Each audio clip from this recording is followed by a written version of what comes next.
Hello guys, what's up? Hello guys, what's up guys?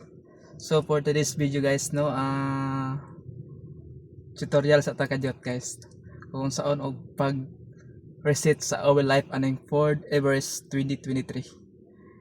What's up guys? So atong buhaton guys. So naani siya ang alright. So atong buhaton ani guys, first na to ni.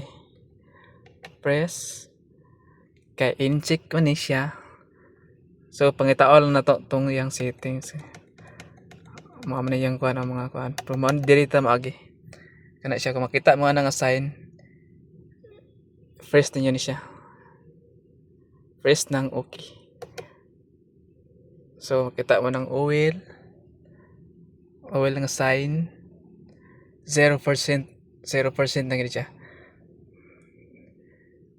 Press niya okay. So mao na siya magawas guys. 0 na siya.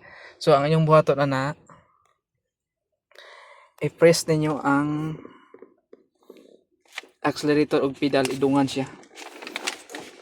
Press din siya dungan. Press na idungan.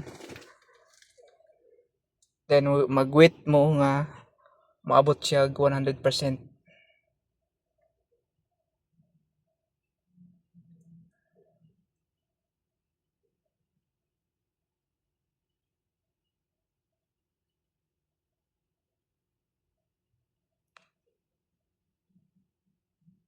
Alright. So naka-press na siya pag paano. So 100% na siya. So that's for today's guys. What's up? Please follow and like guys for more videos.